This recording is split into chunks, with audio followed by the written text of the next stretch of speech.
Selebtubers, dunia pengacara saat ini nampaknya sedang tidak baik-baik saja. Dua pengacara kondang Hotman Paris dan Rasman Arif Nasution kini tengah berseteru sengit di persidangan. Puncaknya saat Rasman mengamuk kala menjalani sidang pencemaran nama baik yang dilaporkan oleh Hotman Paris. Bahkan pengacara Rasman, Firdaus Oyuwobo, turut melakukan aksi lainnya, yaitu naik ke atas meja usai sidang digelar. Keduanya pun sempat menggelarkan konferensi pers terkait insiden di ruang sidang itu. Namun aksi mereka yang dinilai kontroversi itu justru menjadi sorotan tajam publik dan menjadi buah bibir netizen. Lantas apa saja fakta menarik di balik amukan Rasman di sidang? Berikut ini 3 fakta menarik di balik aksi Rasman yang mengamuk di sidang. Pertama, tindakan Rasman dan kuasa hukumnya Firdaus Oyuwobo diduga berpotensi melakukan pelanggaran yang disebut contempt of court, yakni sebuah pelanggaran hukum di ruang sidang yang dapat dikenai sanksi pidana. Hal ini juga menjadi sorotan Wakil Menteri Koordinator Bidang Umum Otto Hasibuan. Otto menjelaskan bahwa contempt of court atau penghinaan terhadap pengadilan memang tidak diatur dalam undang-undang secara eksplisit. Namun tindakan tersebut masuk dalam kategori penghinaan terhadap pengadilan yang tidak bisa dibenarkan, terutama jika dilakukan oleh penegak hukum. Ketika ditanya apakah izin advokat yang bersangkutan bisa dicabut, Otto menyarankan agar hal tersebut dikonfirmasi langsung ke pengadilan. Menurutnya, pencabutan izin biasanya terjadi jika ada unsur pemalsuan atau ketidakbenaran dalam sumpah advokat. Bicara tentang contempt of court, memang ini kita kenal dalam dunia peradilan dimanapun, baik di luar negeri maupun di Indonesia, dikenal contempt of court. Tapi nggak ada dalam undang-undangnya. Jadi sekarang ini hanya bisa kita rasakan, kita pahami bahwa sebenarnya contempt of court itu maksudnya adalah penghinaan kepada kedaulatan. Beda dengan kode etik, ya. Karena kode etik adalah pelanggaran kode etik advokat bagi advokat. Bagi hakim, pelanggaran kode etik hakim. Bagi jaksa, pelanggaran kode etik jaksa. Ya.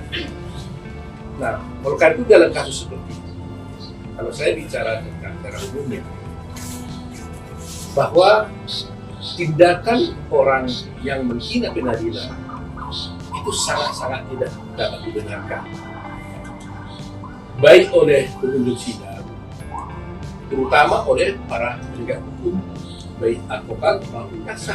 Jadi semua pihak nggak boleh kita melakukan penghinaan kepada pegawai.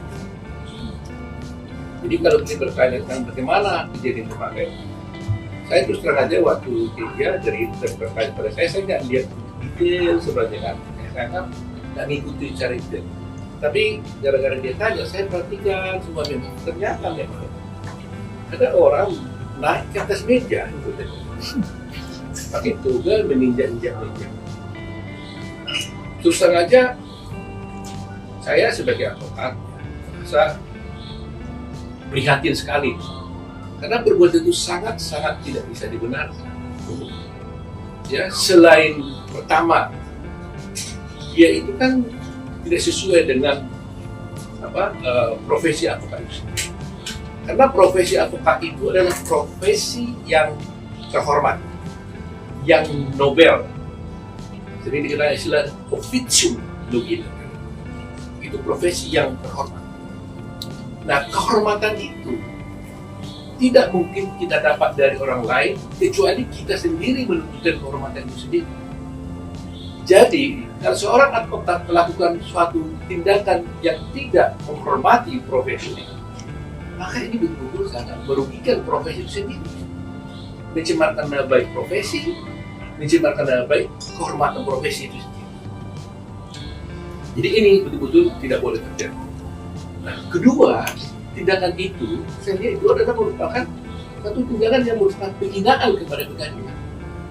Kalau kita tidak lagi menghormati pengadilan, pasti kita akan mengalami suatu degradasi penegakan hukum, ya kan?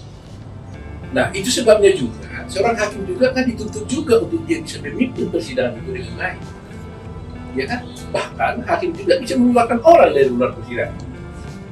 Ya, ini kewibawaan seorang hakim di dalam pengadilan.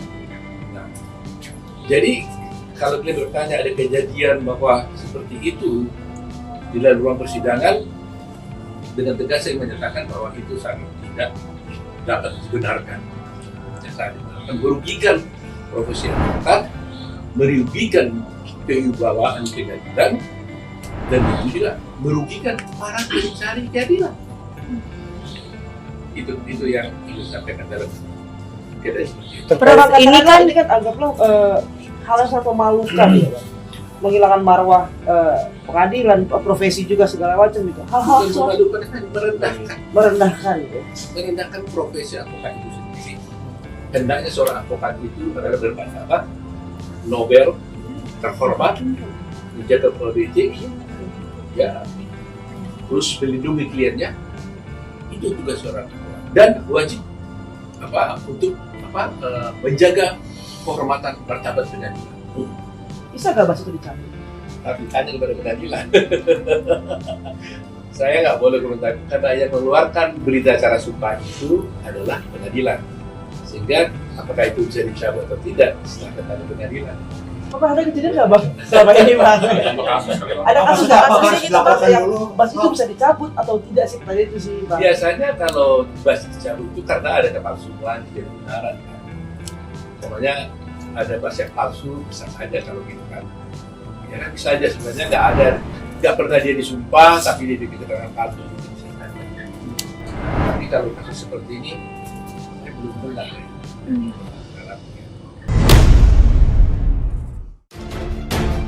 Kedua, Rasman tidak takut dipenjara.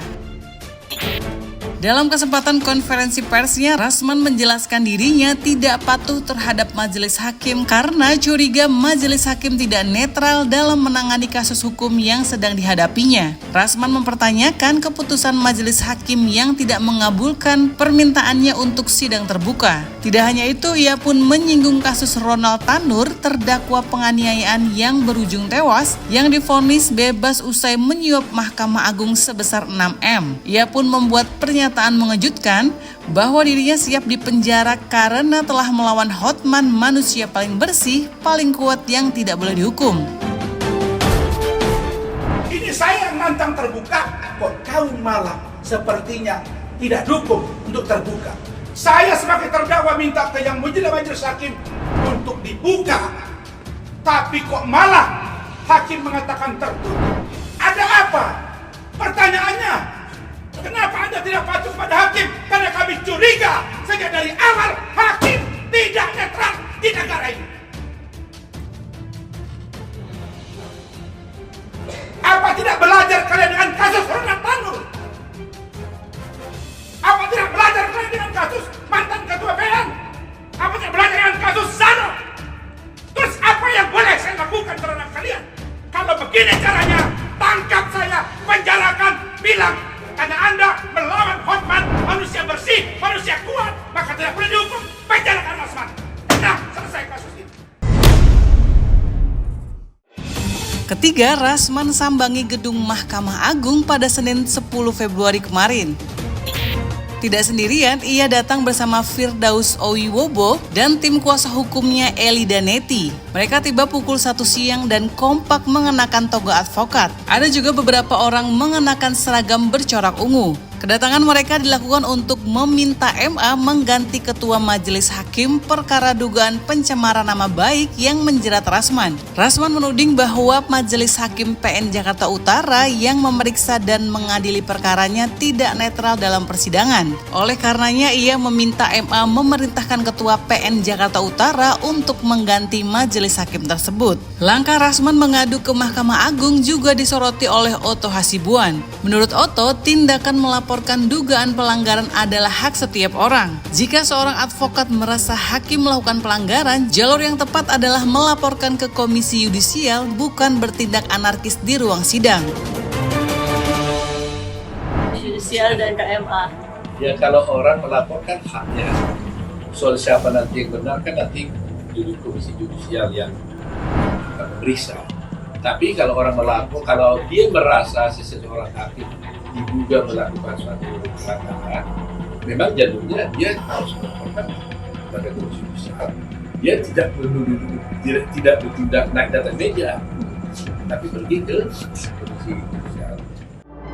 Nah, kalau menurut kalian gimana soal tindakan Rasman ini guys? Yuk tulis komen di bawah ini ya. Bye-bye.